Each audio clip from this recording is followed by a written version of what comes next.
hermanos, en esta mañana. Quiero invitarles a que abran su corazón y inviten a la presencia del Señor a sus casas, a su vida. Amén. Vamos a alabar al Señor. Amén. 1, 2, 3.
Vamos a hacer la presencia del Señor.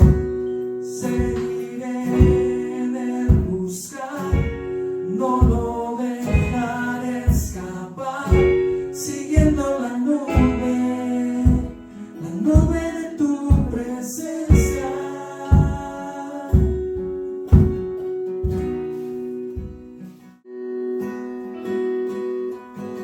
Te exaltamos. Tú eres santo.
quiero es vivir en santidad. Tú eres santo, santo, santo, santo. Tú eres digno, digno, digno, digno. Tú eres santo, santo, santo, santo. Señor Jesús, yo quiero estar donde tú estás. Oh, si tú eres santo, tú eres santo, santo, santo, santo. Tú eres digno, digno, digno, digno. Tú eres santo, santo, santo, santo. Señor Jesús, yo quiero estar donde tú estás. Tú eres santo, santo, santo, santo. Tú eres digno, digno, digno, digno. Tú eres santo, santo, santo, santo. Señor Jesús, yo quiero estar donde tú estás. Tú eres santo, tú eres santo, santo, santo, santo. Tú eres digno, digno, digno, digno. Tú eres santo, santo, santo, santo. Señor Jesús, yo quiero estar donde tú estás.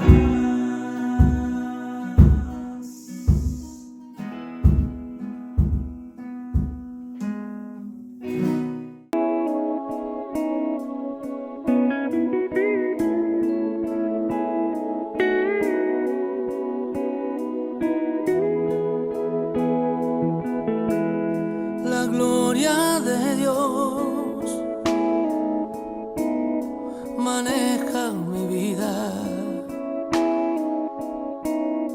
con hilos de amor que puso en mi alma, me lleva hasta Él. Dios les bendiga, amigos. Gracias por estar en sintonía. Les damos la bienvenida a Puerta de Esperanza, a nombre de sus pastores, Néstor y Jazmín Zaragoza. Gracias por estar en contacto con nosotros y a través de estos medios poder recibir palabra de Dios. Tenemos el deseo de ya poder regresar, estar en nuestro servicio juntos, donde podemos cantar, alabar al Señor y escuchar palabra de Dios de una manera en vivo, directa. Sin embargo, bueno, hoy tenemos esta forma de hacerlo y queremos hacerlo con todo nuestro corazón. Les agradecemos estar en sintonía, les agradecemos estar en oración por nuestro ministerio. Realmente necesitamos estar en oración todo este tiempo. Saben, hemos estado viviendo no solamente peligro con la pandemia, en estos días también ha habido algunas alarmas de tornado. Bueno, necesitamos tomarnos de la mano del Señor. Bien, comenzamos el día de hoy con la palabra que Dios tiene preparada para nuestros corazones. Hoy quiero hablar de la gloria de la tribulación.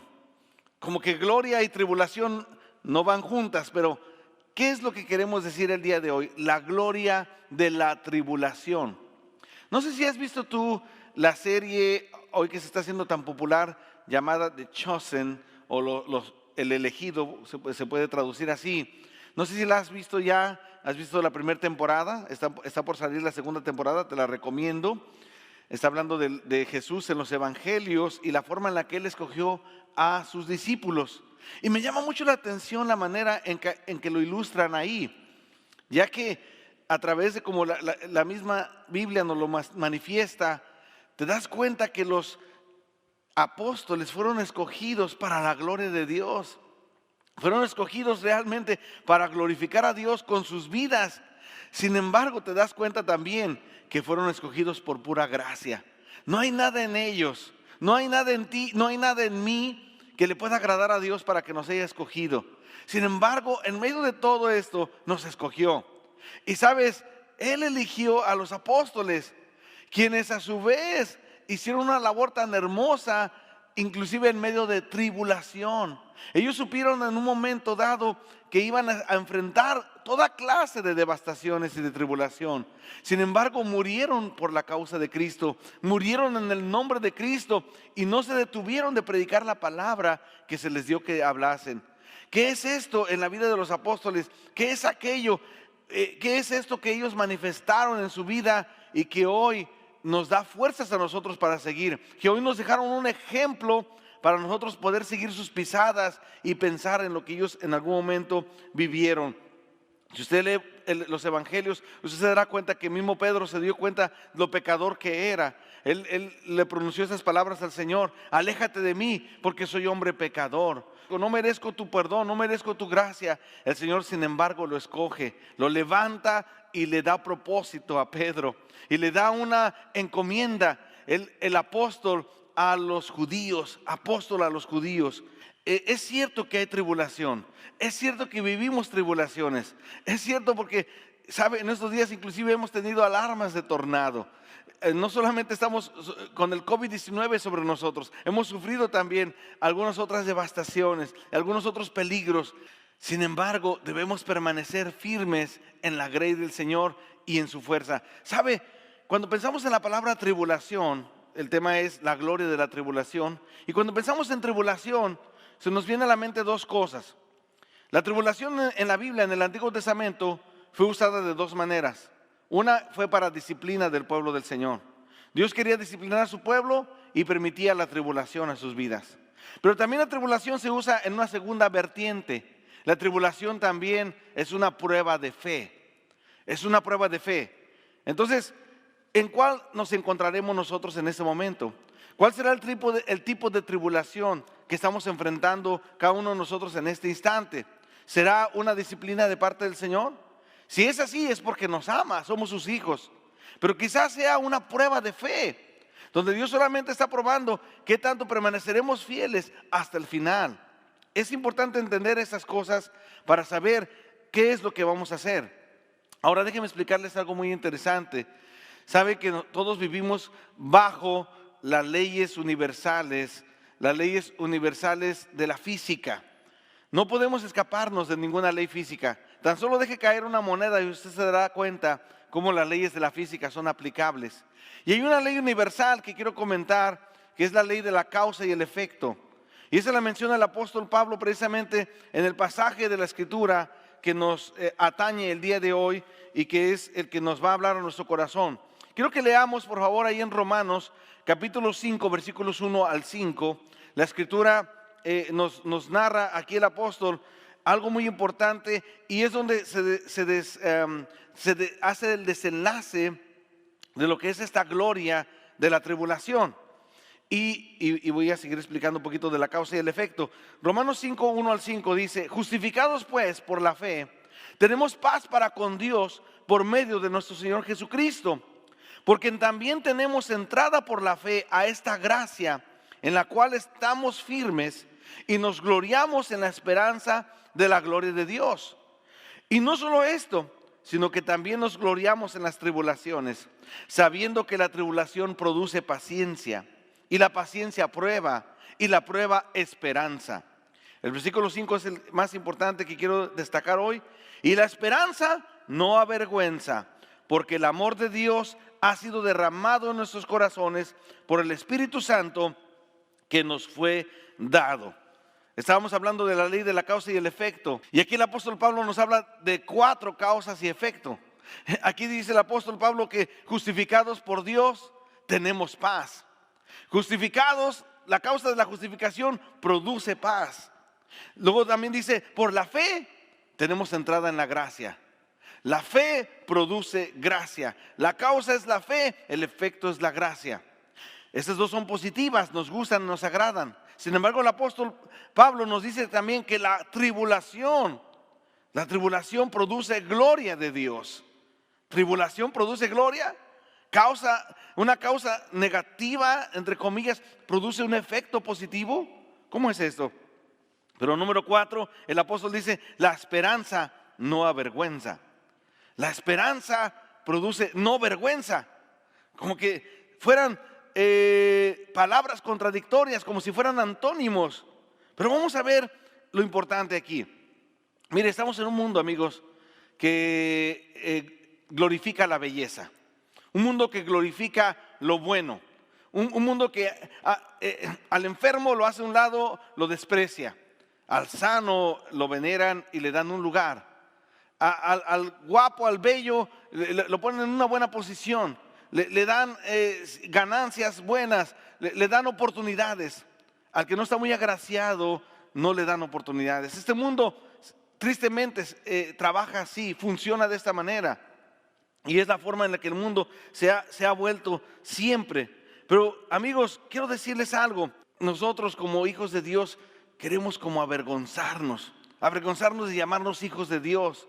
Como que nos diera vergüenza levantar las manos en la iglesia para adorar a Dios. Como que nos da vergüenza cargar con una Biblia. Como que nos da pena decir que somos cristianos. Como que decimos, es que ¿cómo voy a decir que soy cristiano y estoy en esa turbación, en esta tribulación? ¿Cómo voy a decir que soy hijo de Dios y estoy también pasando por dolores, por tristeza y por abandono? ¿Cómo voy a decir que soy hijo del rey y carezco de ciertas finanzas? Bueno, déjame decirte que Dios piensa muy diferente a como el mundo piensa. En este mensaje quiero que veamos claramente cómo la esperanza nos lleva a la gloria de Dios y no a la vergüenza. Las tribulaciones, según Pablo, amigos, las tribulaciones no interfieren con nuestra certeza, no quitan nuestra esperanza. ¿Cómo? ¿Cómo es que una tribulación no quita esperanza? ¿Cómo es que una tribulación no me avergüenza? ¿Sabe? Dice Pablo que la tribulación lo que produce en realidad es paciencia, experiencia y esperanza. Vamos a ver cómo es esto. Vamos a ver cómo se desarrolla esta situación en este mensaje. Ya les dije, el versículo que quiero destacar es el versículo 5, que voy a repetirlo en este momento, Romanos 5:5, y dice, y la esperanza no avergüenza, porque el amor de Dios ha sido derramado en nuestros corazones por el Espíritu Santo que nos fue dado. Número 1, la esperanza no avergüenza. La esperanza no avergüenza. Y si te fijas, está en tiempo presente esta palabra, esta expresión, tiempo presente. No avergüenza la esperanza, está en tiempo presente. Muchos han interpretado este texto que no nos avergonzaremos en el futuro, pero este texto no está hablando en futuro, porque es cierto, el día que lleguemos a la gloria, nosotros seremos los que menos vergüenza tendremos en la eternidad. Los hijos de Dios, claro que no nos alejaremos avergonzados del trono de Dios si vamos a la gloria perdonados. Si tú vas a la gloria como una persona perdonada, te aseguro que encontrarás refugio en los brazos del Padre. Pero tienes que hacerlo aquí, tienes que recibir a Cristo a tu corazón aquí en la tierra, en este mundo. La experiencia del cristiano, del creyente, amigos, es que no seremos puestos en vergüenza, no solamente en el cielo, sino aquí en la tierra tampoco. ¿Cómo es esto? Si usted pone mucha atención y lee bien al apóstol Pablo, se dará cuenta de que el apóstol Pablo no estaba avergonzado del evangelio. El apóstol Pablo no se avergonzaba del evangelio. El apóstol Pablo, sabe, y yo me pregunto, amigos, ¿qué ardía en el corazón de Pablo? ¿Qué ardía en el corazón de los apóstoles? ¿Qué ardía en el corazón de las vidas de ellos que producía, lejos de tener una vergüenza, producía en ellos un orgullo, producía en ellos un deseo de seguir adelante? No se avergonzaban de mencionar el nombre de Cristo, no se frenaban de decir que eran hijos de Dios, y a pesar de su posible vergüenza, de su escasez que vivieran, seguían adelante. ¿Qué produce en ellos? ¿Qué es ese fuego que producen en los hijos de Dios? Que a pesar de las circunstancias difíciles, a pesar de encontrarse inclusive a veces enfermos, de todas maneras seguimos adelante, de todas maneras continuamos adelante. Cuando mi papá estaba en el hospital y a esos últimos días que él vivió del 2011, ahí mismo en el hospital él predicaba la palabra de Dios. Aún estando en su tribulación, no dejaba de dar el mensaje de salvación a los demás enfermos que estaban a su alrededor, a los demás que estaban también ahí con alguna desesperanza. Mi papá les hablaba esperanza a través de la palabra de Dios que les compartía. ¿Qué es eso que hace que en medio de nuestra posible vergüenza podamos seguir compartiendo el evangelio? Porque miren, estoy hablando de un personaje muy importante. Es el apóstol Pablo, un hombre de Dios que vino a Cristo ya como que él mismo se llama como abortivo. Él mismo llegó como que después al evangelio, al último, casi como de panzazo, como arrastrándose llegó. Sin embargo, llegó para quedarse. Llegó y abrazó el evangelio. Llegó y abrazó a Cristo y no lo soltó. Se enamoró, se apasionó de las cosas de Dios. De tal manera que Pablo hizo 4 viajes misioneros predicando el evangelio. Predicó donde muchos apóstoles no habían llegado y no llegaron jamás. ¿Qué fue lo que produjo en él todo esto? ¿Qué fue lo que hizo que no se avergonzara Pablo aún, aunque pasó muchas vergüenzas terrenalmente hablando? Mire, quiero que escuche usted en la voz del apóstol Pablo muchas palabras positivas. El apóstol dice en Romanos 1:16, no me avergüenzo del evangelio, dice Pablo, porque es poder de Dios. Pablo dice también, como entristecidos, mas siempre gozosos, como pobres, pero enriqueciendo a muchos, como no teniendo nada, aunque poseyéndolo todo. Segunda carta a los Corintios 6:10. Hebreos 10:23 no lo escribió Pablo, pero quizás es un discípulo de él, y con el mismo matiz que el apóstol escribe, mantengamos firme la profesión de nuestra esperanza, pues fiel es quien nos llamó. Ciertamente estimo todas las cosas como pérdida, dice Pablo, y lo tengo por basura para ganar a Cristo. Lo mejor es Cristo, lo más maravilloso es Cristo. Una palabra positiva más. Pablo está a punto de morir, está en la cárcel y a punto de morir. Y escribiendo la segunda carta a Timoteo, dice en el capítulo 4, versículo 7, he peleado la buena batalla, he acabado la carrera, he guardado la fe. ¿Qué mantenía este apóstol? Aún encarcelado en una cárcel maloliente y terrible donde estaba encadenado. Él mismo menciona en varias de sus cartas, estoy en mis cadenas. ¿Sabe qué le producía? ¿Qué hacía que este apóstol permaneciera fiel? Porque él tenía su mirada, su corazón puesto más alto. Su mirada estaba puesta en el Altísimo, en el Dios poderoso, maravilloso que nos ve. Cuenta la historia que cuando Sir Winston Churchill era un muchacho en la escuela, repitió 3 veces el 8º grado, porque dicen que le costaba aprender. Pero un día ya adulto, fue convocado a la misma Universidad de Oxford para pronunciar un discurso para los graduados. Ya siendo él un hombre reconocido como el hombre que frenó a Hitler, que pudo frenar prácticamente la Segunda Guerra Mundial y llevarla a su fin, junto con la ayuda, por supuesto, de Estados Unidos y de los aliados. Pero miren, lo que dice es que Churchill, cuando llegó al podio para hablar, todos esperaban un gran discurso en ese día de graduación de la Universidad de Oxford. Todos esperaban que Churchill pronunciara un discurso cuando menos de 40 minutos. Él puso su bastón a un lado, puso su sombrero también a un lado, y luego, mirando a su alrededor, gritó con una voz llena de autoridad a todos los jóvenes que lo escuchaban en este momento, maestros y alumnos. Nunca se rindan, les gritó. Y transcurrieron algunos segundos, el auditorio quedó en silencio, se levantó puesto de puntillas y dijo nuevamente, nunca se rindan. Volvió a repetir, una tercera vez dijo, nunca se rindan. Tomó su sombrero, tomó su bastón y salió de aquel lugar. Su discurso había terminado. El discurso de graduación de Churchill fue el más corto y elocuente jamás pronunciado en Oxford. Aún así, su mensaje fue también uno de los que más se recordaron el resto de sus vidas. Nunca te rindas, hermano. Nunca te rindas. Nunca te rindas, no te avergüences del evangelio, no te rindas de buscar a Dios, no te rindas de seguir doblando tus rodillas, no te rindas de esperar en el Señor que un día regresemos a la congregación, no te rindas de que tus familiares vengan a Cristo el Señor. Ahorita lo más importante en este tiempo, en esta vida, no es lo que tenemos, no es la belleza que el mundo adora. Lo más importante es tener a Cristo en el corazón. Lo más importante es tener un camino hacia la vida eterna trazado. Y el Señor Jesús nos lo ha dejado. Nos dejó esta vida y el ejemplo nos lo dan Pablo y los apóstoles, que siendo unos don nadie, unos buenos para nada, como éramos algunos de nosotros, tuvieron la oportunidad de servirle al Señor y lo hicieron. Lo hicieron con una entrega y una pasión poco conocidas, una pasión y una entrega que no se había visto antes. ¿Por qué? ¿Qué los hizo morir por Cristo? Que Cristo resucitó. Lo que los hizo morir por ese Cristo es que lo vieron vivo otra vez. Y al verlo vivo les dio esperanza de vida también a ellos.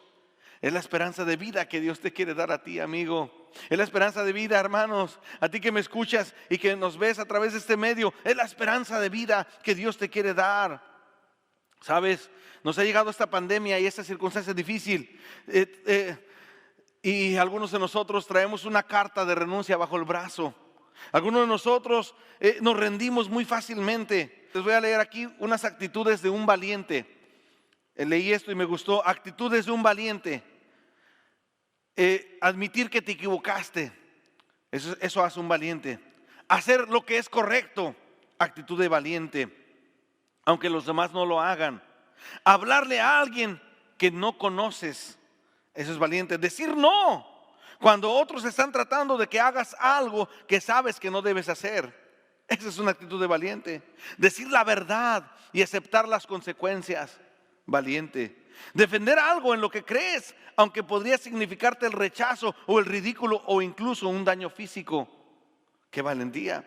Defender a alguien a quien se considera impopular o inaceptable. Vivir tu fe con todo tu corazón, tu mente, tu alma y tu fuerza, sin importar lo que te cueste. Esas son las actitudes de un valiente. Y las podemos ver en el apóstol Pablo. Las podemos ver reflejadas en este gran apóstol que escribió nada menos que casi la mitad del Nuevo Testamento, él solito, inspirado, claro, por el Espíritu Santo de Dios. Amigos, imagínense, la gente sabía que Pablo era un apóstol de Jesucristo y fue puesto en prisión. Él sabía, la gente sabía que él era apóstol, que él era un servidor del Señor y estaba en prisión. Fue puesto en vergüenza aquí en la tierra, entre comillas, se pudiera decir, para lo que este mundo venera y este mundo acepta. Esta cultura que tiene los valores volteados, los tiene al revés, que se regocija en las cosas que son aparentemente buenas y desprecia lo que ve malo ante sus ojos. Ahora yo te pregunto, ¿estás permitiendo tú que las circunstancias marquen tu grado de contentamiento? ¿Estás permitiendo que tus circunstancias marquen el grado de alegría que tú vas a tener o que tienes? En el momento en que la gente nos hace preguntas y no tenemos respuestas, tal vez podemos sentirnos avergonzados. Pero quiero decirte, si tú estás en Cristo, no hay razón para sentirte así. Mire lo que dice el apóstol. Voy a repetir un versículo que dije hace un rato, Romanos 1:16. El apóstol dice, no me avergüenzo del evangelio. ¿Sabe? Aquí el apóstol Pablo utiliza una figura literaria llamada lítotes. No sé si lo ha escuchado usted. Esa figura literaria lítotes es afirmar algo negando lo contrario. Entonces el apóstol Pablo dice, no me avergüenzo del evangelio. Está diciendo en otras palabras, estoy orgulloso del evangelio. Al decir no me avergüenzo de una manera negativa, está diciendo en positivo, me siento orgulloso, me agrado, me encanta el evangelio. Eso es lo que Pablo quiere enfatizar usando esta figura retórica. Y así es como la Biblia nos muestra muchas de estas figuras alrededor. Niegan algo, pero en realidad están queriendo decir lo contrario, algo positivo. ¿Por qué el apóstol Pablo no se avergüenza del evangelio? Porque el evangelio es poder de Dios, es sabiduría de Dios, porque el evangelio lleva a la vida eterna, porque el evangelio en esta vida, en la vida que Pablo vivió, no le dio ningún tipo de vergüenzas. Es cierto, en el mundo uno se siente avergonzado porque desde la caída de Adán y Eva, desde el pecado, la vergüenza está ligada al pecado. La vergüenza está ligada a la caída, está ligada a que un día Adán y Eva pecaron. Antes de pecar no sentían vergüenza, vivían en inocencia, en un estado de inconsciencia de pecado. Pero una vez que entraron a la conciencia de pecado, entonces la vergüenza entró también al mundo. Pero quiero que escuches lo que dice también Romanos. El apóstol mismo escribiendo en el capítulo 8, versículo 35 al 39. Si puedes leer con nosotros esta escritura o lo puedes ver en la pantalla, va a aparecer ahí. ¿Quién nos separará del amor de Cristo? ¿Tribulación o angustia? ¿O persecución o hambre o desnudez? ¿O peligro o espada? Como está escrito, por causa de ti somos muertos todo el tiempo. Somos contados como ovejas de matadero. Antes, en todas estas cosas, en toda esa tribulación, dice el apóstol, somos más que vencedores por medio de aquel que nos amó.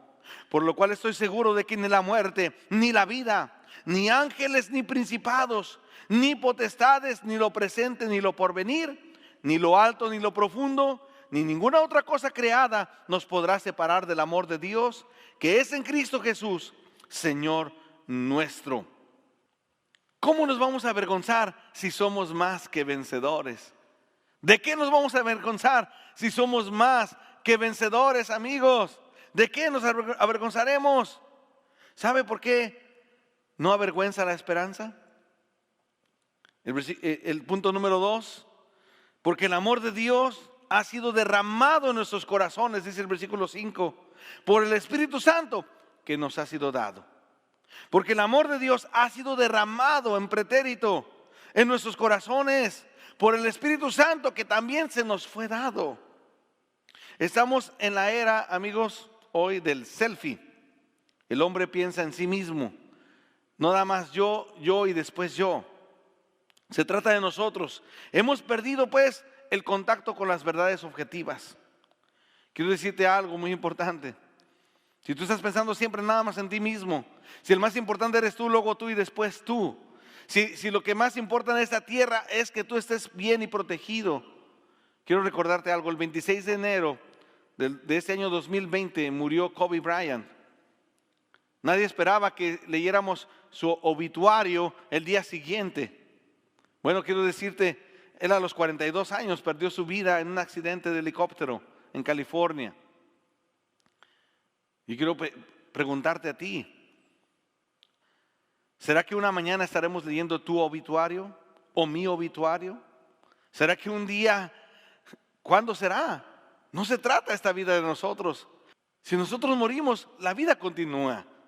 Las familias van a continuar. Mientras Cristo no venga, el mundo continúa. Ahora, ¿cómo es que esta verdad permanece para siempre? La verdad de su grande amor. Porque dice que este amor ha sido derramado en nuestros corazones. Entonces, aquí hay un secreto más de por qué Pablo no se avergüenza.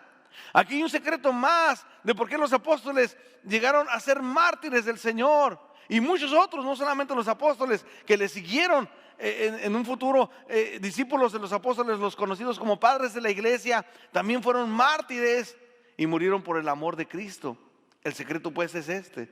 El secreto es que este amor los alcanzó. No solamente entendieron intelectualmente cuál era el amor de Dios, lo sentían, lo vivían, era parte de ellos. Este amor los alcanzó donde quiera que estaban y los atrajo hacia Dios. Y les dio fortaleza, la cual los hizo permanecer aún hasta la misma muerte.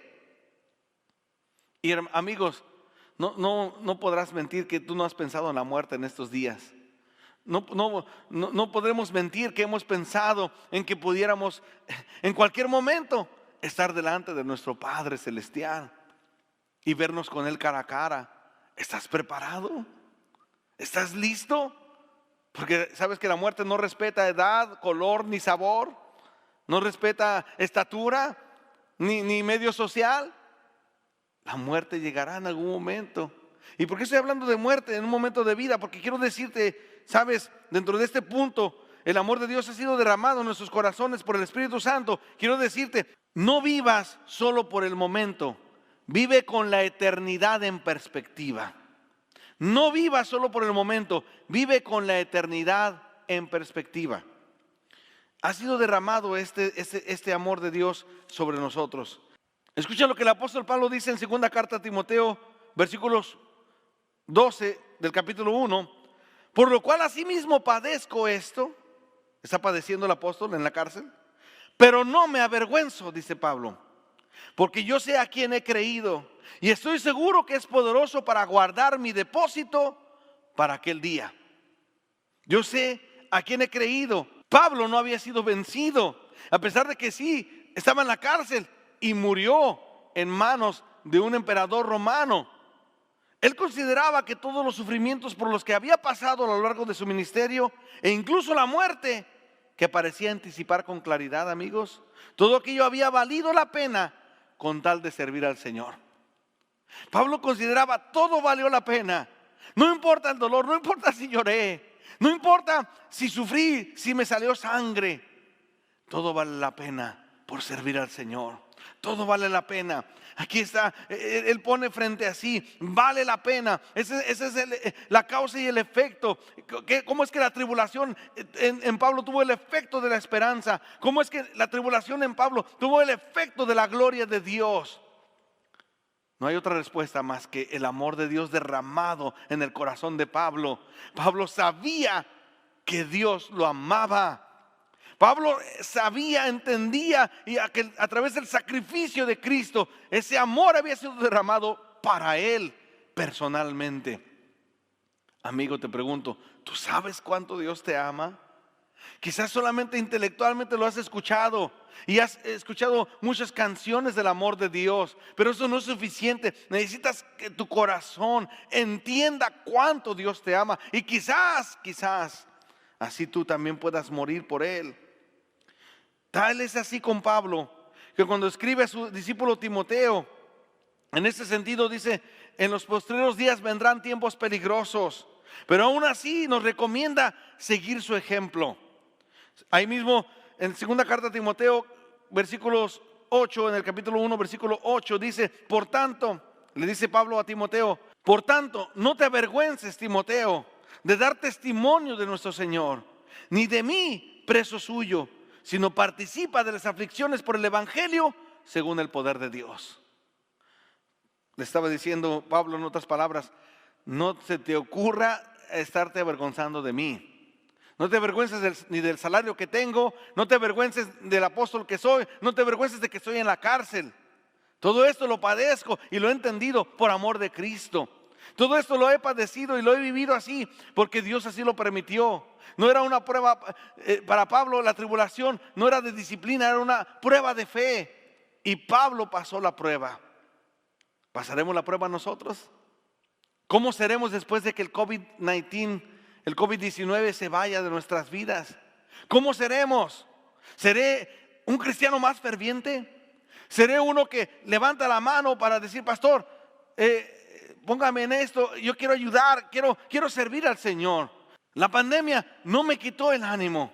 La pandemia no destruyó mi fe. La pandemia no me hizo vacilar de seguir al Señor o no. La pandemia, al contrario, me ayudó a buscar a Dios. Hoy le conozco más, Pastor Nessler. Hoy le amo más. Así es que estoy listo para servir. Estoy listo para seguir adelante.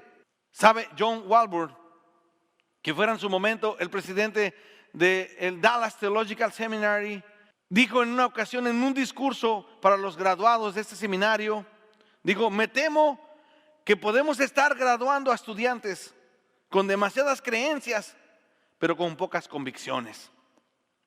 Lo dijo así porque se graduaban 100, 200 y desertaban de los 100, 85 hasta 90. De esos 100 que se graduaban de los seminarios teológicos, terminaban desertando la mayoría. Las creencias y las convicciones van juntas.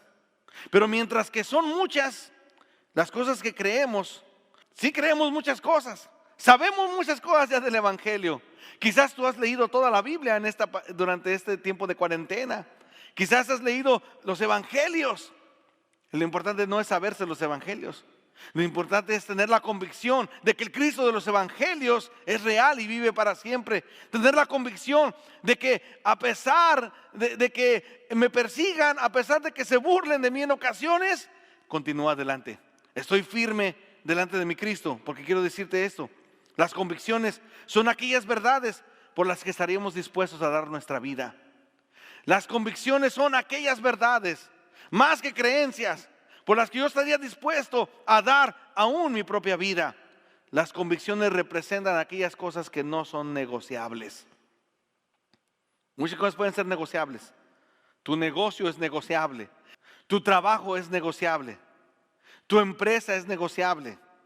Tus autos son negociables. Todo eso es negociable. Las convicciones no son negociables. Cuando una persona tiene más que creencias, tiene convicciones, como el apóstol Pablo, no le importa morir. No se avergüenza del evangelio. No se avergüenza de llamarse hijo de Dios, de llamarse cristiano. Al contrario, le agrada. Rabbi Zacarías, quien es una apologética actual muy prominente, dijo lo siguiente: el fundamento sobre el cual edificamos nuestras vidas es lo único que quedará de pie cuando las tormentas de la vida vengan, y vendrán. No es una pregunta de si vendrán las tormentas, es una pregunta de cuándo vendrán las tormentas. Amigos, las tormentas vendrán, llegarán. Pero ¿dónde estás parado tú? ¿Quién te sostiene? ¿Sobre qué roca están puestos tus pies para no caer? Porque cuando todo es destruido, queda el fundamento solamente. Cuando todo se destruye, cuando todo se acaba, como en estos días que pensábamos que un tornado estaba a punto de azotarnos aquí en nuestras comunidades, en el McCartan County.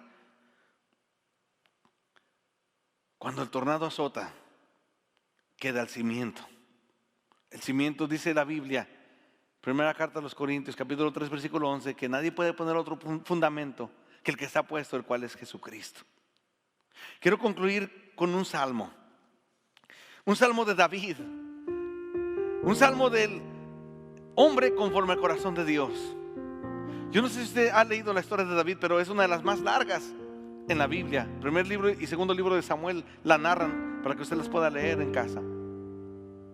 Pero me impresiona mucho, amigos, la manera en la que este personaje vivió, y la manera en que él pasó muchas tribulaciones y muchos dolores y muchos sentimientos donde sentía la ausencia de Dios.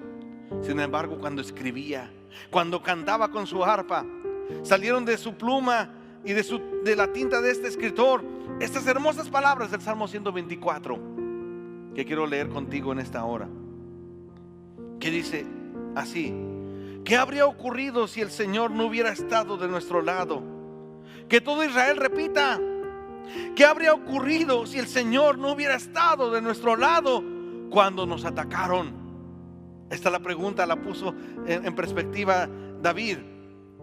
Y luego dice: nos habrían tragado vivos. Si Dios no hubiera estado, nos hubieran tragado vivos. En el ardor de su enojo, las aguas nos habrían envuelto. Un torrente nos habría inundado. El coronavirus nos hubiera destruido. Pero así es, dice, las impetuosas aguas de su furia nos habrían ahogado hasta la vida misma. Pero luego dice el versículo número 6: alaben al Señor, quien no permitió que nos despedazaran con sus dientes.